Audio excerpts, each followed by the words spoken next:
testify before the committee this coming Friday. Now, Clark was a key figure in Trump's effort to overturn the election, promoting that ridiculous, unfounded conspiracy theories and gunning for the attorney general job for himself. Joining me now is Katie Phang, Msnbc legal contributor and co-host of CNBC's Money Court, Michael Harriot, senior writer for The Root, and Raquel Willis, making her cross-connection debut, award-winning writer and transgender activist. All right, let's get into this. Katie, this whole issue with Steve Bannon, there are two justice systems, clearly, because last I checked, you could not just thumb your nose at a subpoena. I don't have the right, and some people, when they're being sought after by law enforcement, you can have people kick in the door, guns a-blazing. So how is it that Steve Bannon has the privilege to negotiate if he might want to come testify before Congress? Explain it to us.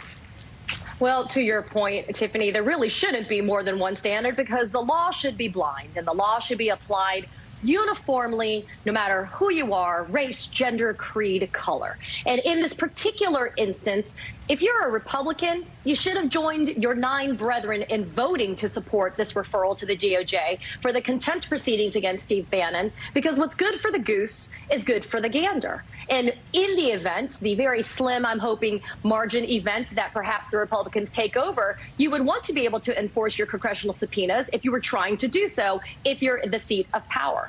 But I believe that there is going to be a cooked Bannon goose very soon, because the DOJ, in its efforts to uniformly apply the law, will attempt to indict, will attempt to get a grand jury to return an indictment against Steve Bannon. Why? Because it was a duly authorized, issued subpoena, and Bannon ignored it. And there must be consequences if you're going to ignore a duly issued authorized subpoena. But what's the defense that's going to be raised by Steve Bannon? Well, once he's indicted by the United States Attorney for the District of Columbia, he's going to raise the defense of executive privilege, which is a really rarely navigated legal concept. It'll be a defense that's raised by him, and it's going to have to be litigated. But ultimately, let's talk about what are the really important things very quickly, Tiffany, about executive privilege. If you do governmental misconduct or if there's some type of crime, you don't get that protection, and there's definitely governmental misconduct and crime here.